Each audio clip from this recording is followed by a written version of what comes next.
दोस्तों, आज की कहानी है तवाइफ से एक ऐसी कहानी है जो शायद ही आपने कहीं सुनी हो। तो शुरू करते हैं। सुमन एक जानी-मानी प्रतिष्ठित वकील थी। बहुत कम उम्र में उसने ऐसे-ऐसे कठिन केस सुलझाए थे कि जिससे बड़े-बड़े धुरंधर भी हाथ न लगाने से डरते थे। आज भी सुमन केस की फाइल पढ़ रही थी कि तभी मोबाइल की बीप बजी। स्क्रीन पर आलोक के नंबर देखकर चेहरे पर एक मुस्कान मुखरित हो पड़ी। उसने झट से फ़ोन उठा लिया। हेलो सुमन, मैं बाहर इंतज़ार कर रहा हूँ, 5 मिनट में आ जाओ। ठीक है आलोक, आती हूँ, सुमन ने कहा। फिर फटाफट सुमन आलोक की गाड़ी में आकर बैठ गई। आलोक एक आईपीएस अधिकारी था, अच्छा खासा हैंडसम, अपने काम के प्रति पूरी जिम्मेदारी निभाने वाला। सुमन पूरी तरह से उसकी अदाओं पर फिदा थी। सुमन भी जितनी भला-की खूबसूरत थी, उतनी ही अपने कामों के प्रति होशियार भी थी। यूँ समझ लीजिए, ऐसा लगता था जैसे दोनों एक दूसरे के लिए ही बने हों। एक साल में ही दोनों एक दूसरे के बेहद करीब आ गए थे। दिल्ली के एक शानदार होटल में आलोक सुमन के साथ बैठकर कॉफ़ी पी रहा था। आलोक ने वेटर को पिज्ज़ा और चिकन चाउमीन का ऑर्डर दे दिया। कॉफ़ी पिलाने के लिए ही बुलाया था। तुमने आलोक, हद करते हो यार, कॉफ़ी का घूंट पीते हुए सुमन ने कहा। अरे नहीं सुम्मी, आज बहुत बड़ा फैसला लेना है मुझे। सुनकर तुम उछल पड़ोगी, आलोक ने मुस्कुराते हुए कहा। अच्छा फिर तो बता ही दो आलोक, सुमन ने कहा। तब तक टेबल पर पिज्ज़ा और चाउमीन आ चुका था। आलोक प्यार से सुमन को सुमी पुकारता था। सुमी, आज तेरी मम्मी से मिलकर तेरा हाथ हमेशा के लिए मांग लूंगा। सच्ची आलोक, सुमन ने खुशी से आलोक के हाथ पर अपना हाथ रख दिया। मुच्ची सुमी। आलोक के साथ जब उसने अपनी घर पहुंची सुमन, तो उसकी मम्मी आलोक को देखकर हैरान हो गई। फिर अंदर आने को कहा। आलोक, नमस्ते आंटी, आओ बेटे। आलोक ने सुमी की मम्मी के साथ बड़ी शिष्टता से बात की। सुमी की मम्मी भी बेहद हंसी थी। साथ चलते हुए आलोक ने सुमी के कान में फुसफुसाते हुए कहा, वाह मम्मी भी बेहद खूबसूरत है। सुनकर सुमी मुस्कुरा दी। सोफे पर बैठने के बाद आलोक सोचता रहा कैसे बात करूं। फिर सुमी ने बोलने का इशारा किया तो उसने हिम्मत करके बोलना शुरू किया। आंटी, आज मैं आपसे कुछ कहना चाहता हूँ। सुमन की माँ हिना आलोक की पर्सनालिटी देखकर बहुत खुश हो गई। हिना, बोलो बेटा, क्या कहना है। आलोक, आंटी, मैं सुमी से प्यार करता हूँ और सुमी से शादी करना चाहता हूँ। हिना, बेटे, इस विषय पर क्या तुमने अपने मम्मी पापा से बात की है। आलोक, नहीं हिना, बेटे तो पहले अपनी फैमिली से बात करो, अगर वो तैयार होते हैं तो फिर हमसे बात करना। मुझे कोई ऐतराज़ नहीं है, मगर मेरी शर्त है, तेरी फैमिली तैयार होगी तभी अपनी बेटी की शादी तुझसे करूंगी, वरना नहीं। हिना ने लहजे में थोड़ी सख्ती लाते हुए कहा। आलोक, ठीक है आंटी, बहुत जल्दी मैं अपनी फैमिली के साथ ही अब आऊँगा। आलोक कुछ चुप सा हो गया। सुमन अपनी मम्मी की शक्ति देखकर थोड़ी हैरान हो गई थी। कॉफ़ी बियर आलोक चला गया। सुमन कुछ मायूस सी हो गई। बेटा सुमी, चिंता न करो, सब ठीक हो जाएगा। तेरी मम्मा है ना तेरे साथ। हिना ने बेटी को परेशान देखकर ढाढ़स बंधाया।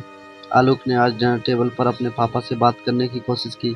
सुमी का फोटो पापा के सामने रख दिया, फिर खाने में व्यस्त हो गया। हालांकि ध्यान पापा की तरफ ही था।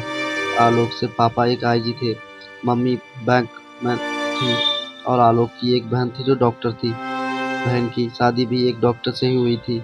दोनों के बीच प्यार था। घरवाले को लड़का पसंद था तो बिना किसी नानुकर के आलोक की बहन की शादी हो गई।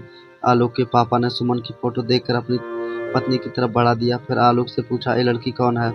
पापा, ये सुमन है, एक वकील। मैं इसे पसंद करता हूँ और शादी भी करना चाहता हूँ इससे। आलोक ने नजरें नीची करके एक ही सांस में कहा, बेटा लड़की तो बहुत खूबसूरत है, लेकिन खानदान कैसा है ये सब देखना पड़ेगा, तभी मैं फाइनल करूंगा। आलोक के पापा ने अपनी पत्नी और बेटे की तरफ देखते हुए कहा। आलोक की माँ ने भी हाँ में हाँ मिलाया। पापा सुमन के पापा नहीं है, केवल मम्मी है। ओके, कोई नहीं बेटे, मुझे सब बता दो। आलोक की मम्मी ने बेटे को जांचती हुई नजरों से देखा। उन्हें आलोक कुछ गंभीर सा लगा। आलोक फिर अपनी ड्यूटी में व्यस्त हो गया, इंतजार करने लगा पापा के जवाब का। केस के सिलसिले में आलोक को मुंबई जाना पड़ा 1 सप्ताह के लिए। जब मुंबई से वापस लौटा तो देखा मम्मी पापा कुछ चुप सा रहे थे। आलोक फ्रेश होकर खाना खाया। फिर पापा ने उसे अपने कमरे में बुलाया। जब पापा कमरे में आलोक आया तो देखा मम्मी भी साथ में बैठी हैं। फिर पापा ने जो भी कुछ भी आलोक से कहा सुनकर दंग रह गया आलोक। पापा, अगर सुमन की माँ तवाइफ थी तो मुझे कोई फर्क नहीं पड़ता, क्योंकि मैं जानता हूँ कि सुमन एक अच्छी लड़की है। भरोसा है उसे मुझ पर, आलोक ने कहा। मैं तवाइफ की बेटी से अपने बेटे की शादी नहीं कर सकता, तुम कान खोल कर सुन लो। आलोक के पापा इंद्रजीत सिंह ने गुस्से से कहा। पापा, मैं केवल शादी करूंगा तो केवल सुमन से, वरना कुंवारा ही रहूंगा, आलोक ने जवाब दिया। आखिर वो भी अब तो अपने ही बेटा था, अपने वादे से पीछे कैसे हटता। आलोक को सुमन पर पूरा भरोसा था, कुछ भी पूछकर उसे हर्ट नहीं करना चाहता था। सुमी के बिना उसने तो जीने की कभी कल्पना ही नहीं की थी। 3 साल दोनों के बीच अफेयर चलता रहा। हिना अपनी बेटी के लिए परेशान थी। मन में डर था, सच्चाई जानने के बाद क्या कोई बेटी मेरी बेटी को स्वीकार करेगा? एक तस्वीर को सीने से चिपका कर आधी रात को हिना आंसू बहा रही थी। एकाएक सुमन की आंखें खुल गई। जब बाथरूम के लिए उठी तो देखा मम्मा की कमरे की बत्ती जल रही थी। तो उसने खिड़की से झांका तो देखा मम्मा बेड पर बैठी आंसू बहा रही थी। ये देखकर सुमन बेचैन हो गई। पहली बार उसने माँ को रोते देखा था। दरवाजा को हल्का धक्का दी तो खुल गया। फिर सुमन मम्मा के पास गई, बोली मम्मा क्या हुआ, रो क्यों रही हो? लेकिन हिना सब कुछ नजरअंदाज कर गई तो सुमन मम्मी को झिझोड़ने लगी। सुमन की आवाज़ कानों में सुनाई पड़ी तो हिना अपनी यादों से बाहर आई। सुमन को देखकर हिना ने तस्वीर को साड़ी के पल्लू से छिपा लिया। सुमन मम्मा क्यों रो रही हो, बताओ ना प्लीज। हिना बेटा तू जाकर सो जाओ, मैं ठीक हूँ, बस तेरे पापा को याद करके रो रही थी। सुमन नहीं मम्मा आप झूठ बोल रही हो, आप मेरे सर की कसम सच्चाई बताओ क्यों रो रही थी? आखिरकार सुमन ने अपने मम्मा को सच उगलवा कर ही दम लिया। सुमी बेटे तुम सच्चाई सुन सकोगी ना? नहीं मम्मा मैं सुनूंगी, मुझे आप पर पूरा भरोसा है, आप मेरी दुनिया हो मम्मा। सुमन ने अपनी मम्मा को गले से लपटते हुए कहा, बेटा मुझे चंपाबाई ने माँ बनकर पाला है, मैं एक तवाइफ थी और हर शाम को मुजरे किया करती थी। हिना ने बोलना शुरू किया और आंख में आंसू भी बह रहे थे। एक दिन मैं मुजरा कर रही थी कि तभी मेरी नज़र एक सजीले नौजवान पर पड़ी जो एकटक मुझे ही देख रहा था। उसकी आंखों में पवित्रता थी। आज तक किसी ने मुझे ऐसी नज़र से नहीं देखा। इसी तरह 1 महीने लगातार वह शाम को आता और मुद्रा देखकर चला जाता। हम दोनों के ही दिलों में चाहत लौ उठी। एक दिन मैं उसका इंतज़ार करती थी। जिस दिन वह नहीं आता था तो बेचैन हो जाया करती थी। मेरे दिल में मोहब्बत की तड़प बढ़ती ही जा रही थी कि एक दिन मुजरे के खत्म होने के बाद वह मेरे पास आया और उसने बेतहाब होकर मुझे अपनी बाहों में भर लिया। मेरी भावनाओं को भी संबल मिला। आज हमारे दिल की प्यास बुझी थी। फिर कमरे में आकर उसने बहुत सारी प्यार की बातें की। उसने अपना नाम देवेश बताया और उससे प्यार से देव कहने लगी। उसका प्यार पाकर मैं जी उठी थी। एक बार एक सेठ ने मेरी नथ उतारने के लिए चंपाबाई को 10,000 रुपये दिए। मैंने साफ इनकार कर दिया। मैंने कहा कि अगर जिस्म नहीं बेचोगी। वो सेठ मुझे धमकी देकर चला गया। मेरी खूबसूरती के बहुत चर्चे थे। हर कोई पैसे लौटाने को तैयार बैठा था। जब ये बात देव को पता चली तो गुस्से से पागल हो गया। उसने सेठ को जान से मारने की सौगंध खा ली। किसी तरह मैंने उसका गुस्सा शांत किया। देव 3-4 दिन तक हमसे मिलने नहीं आया। जब चौथे दिन हमसे मिलने आया तो मेरे लिए एक लाल जोड़ा लेकर आया था। कहा हिना इस लिबास को पहनकर तैयार हो जाओ, आज हमारी शादी है। ये सुनकर मेरे कानों को यकीन नहीं हुआ। फिर मैंने कहा फिर से कहना देव। हिना आज हमारी शादी है, सारी व्यवस्था कर ली है हमने। कोई ऐसी वैसी हरकत करने की हिम्मत करेगा उससे पहले ही मैं तुझे अपनी दुल्हन बना लूंगा। इतना सुनकर मैं खुशी से पागल हो गई। वो भी क्यों नहीं, देव एक डॉक्टर था। इसी साल में उसने प्रैक्टिस शुरू की थी। अच्छा खासा आकर्षक व्यक्तित्व का मालिक, चेहरे पर एक अनोखी सावली जो उसे और उससे अलग करती थी। ये कहानी सुनकर सुमन को लगा कि कोई फिल्मी स्टोरी सुना रही है। हिना का गला सूख गया तो उसने सुमन ने माँ को पानी पिलाया। उस रात हम दोनों की शादी एक शिव मंदिर में हो गई। मेरे साथी चंपाबाई थी और देव के कुछ दोस्त। चंपाबाई मेरी माँ नहीं थी लेकिन माँ के लिए इतना प्यार करती थी। शादी के बाद देव मुझे अपने फ्लैट में लेकर आया। सुहागरात में देव ने मुझसे कहा, हिना आज तुम मुझसे कुछ भी मांगो, मैं वचन देता हूँ उसे हर हाल में पूरा करूँगा। मेरे दोनों कंधे को पकड़ते हुए देव ने कहा। मैं उसकी आंखों को कुछ पल झांकती रही जहाँ प्यार का समंदर उमड़ रहा था। देव तुम मुझे कभी छोड़कर मत जाना, सदा मेरे साथ रहना, बस यही वादा चाहिए मुझे। मैंने देव के सीने से लिपटते हुए कहा। देव ने मेरे कंधे को थपथपाया फिर वादा किया, पगली तुझे छोड़ने का सोचा भी नहीं जा सकता। साथ जिएंगे साथ मरेंगे, मुझे जमाना कुछ भी समझे कोई परवाह नहीं। तुम गंगा की तरह पवित्र हो मेरे लिए और सदा रहोगी। हमें हमारा सब कुछ मिल गया। दिन भर देव क्लिनिक पर रहता और मैं कमरे से उसका इंतजार करती रहती। जब वह आता तो ऐसा लगता बहारें नाच उठी, दुनिया का सारा सुख मुझे मिल गया था। देव हमसे हमेशा मेरे हाथों से खाना खाता और मैं उसको छोटे बच्चे की तरह पुचकारते हुए खिलाती। इस तरह कब से 1 महीना बीत गया पता ही नहीं चला। 1 महीने के बाद गांव से देव का बड़ा भाई मिलने आया। उसे किसी ने खबर दी थी कि वह देव पर बहुत चिल्लाया, गुस्सा किया और यहाँ तक कि थप्पड़ भी मारा। मैं दूर खड़ी चुपचाप देखती रही। फिर देव के भाई ने अपने घर फ़ोन करके बता दिया कि कल होके दोनों भाई में सुलह हो गई थी। दोनों प्यार से बातें कर रहे थे। मेरे दिल को तसल्ली मिली और कुछ डर भी अंदर से लग रहा था। देव ने मेरे पास आकर कहा कि हीना पापा ने तुझे बहू के रूप में स्वीकार कर लिया है। ज़मीन के कुछ कागजात पर दस्तखत करने ज़रूरी हैं, इसलिए पापा ने मुझे बुलाया है और कहा कि बाद में बहू को भी ले आएंगे। ये सुनकर मुझे थोड़ा अजीब लगा मगर मैं देव की खुशी देखकर चुप रही। देव ने मेरे गाल पर प्यारा सा चुम्बन देकर कहा, अपना ख्याल रखना। फिर वो चला गया। न जाने क्यों अंदर से मुझे डर लग रहा था। मैं देव का इंतजार करती रही, मगर देव नहीं आया। 15 दिन बाद देव का बड़ा भाई एक पहलवान के साथ आया और मुझे तलाक का पेपर पकड़ा दिया। कहा कि अगर देव को जिंदा देखना चाहती हो तो इस पेपर पर दस्तखत करो, वरना देव को जान से मार डालेंगे।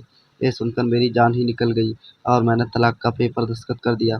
मैं गम से निढाल हो गई थी। फिर कुछ दिनों बाद मुझे उल्टी आनी शुरू हो गई। डॉक्टर से दिखाया तो उसने कहा कि माँ बनने वाली हूँ। 9 महीने बाद एक बेटी को जन्म दिया मैंने। मैं अपनी बेटी को अपने साय से भी दूर रखना चाहती थी। नहीं चाहती थी कि देव की बेटी को कोई तवायफ कहे। इसीलिए 3 साल की आयु से ही तुझे हॉस्टल में अपने से दूर रखा। बस कभी कभी मिलने जाती थी।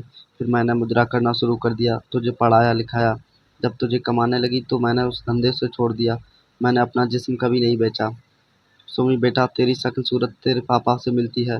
तुझे अपने से दूर रखना। कभी महसूस होने नहीं दिया कि तेरी माँ एक तवायफ है। तुझे पढ़ा लिखा कर इस काबिल बनाया, मगर तेरी शादी को लेकर चिंतित हूँ। सुमी बेटा, मुझे माफ़ कर देना, तेरी गुनहगार हूँ। हिना ने रोते हुए अपनी बेटी को आगे हाथ जोड़ दिए। अपनी माँ की कहानी सुनकर सुमन की आंखों से आंसू बहने लगे। आंसू बहते हुए उसने सुमन को अपनी माँ इस दुनिया का सबसे पाक औरत लगी थी। माँ, आप तवाइफ नहीं एक देवी हो। अगर ये समाज कहता कि मैं तवाइफ की बेटी हूँ तो मुझे कोई फ़र्क नहीं पड़ता। मुझे गर्व है कि मैं तवाइफ की बेटी हूँ। हिना ने अपनी बेटी को गले से लगा लिया।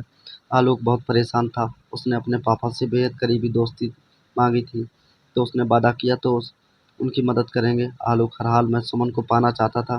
किसी कीमत पर खोना गवारा नहीं था उसको।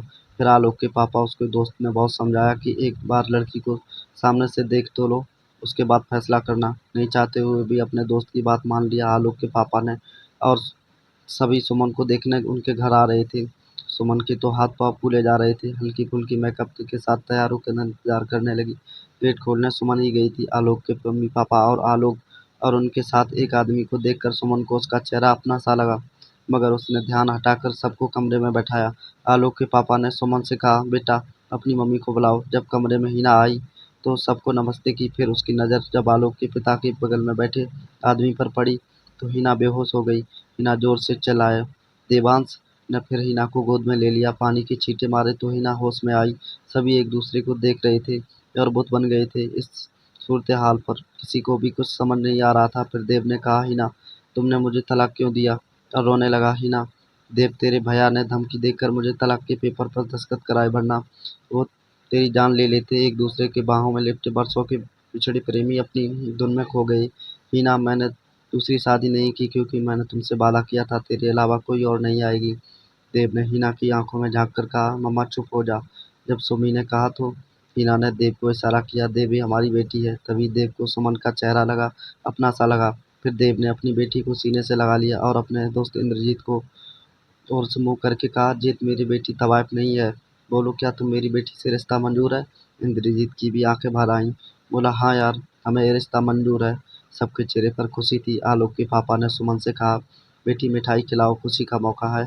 सुमन किचन की तरफ भागी। जब मिठाई लेकर पलटी तो आलोक बाहों में घेरा बनाए रास्ता रोक रखा था।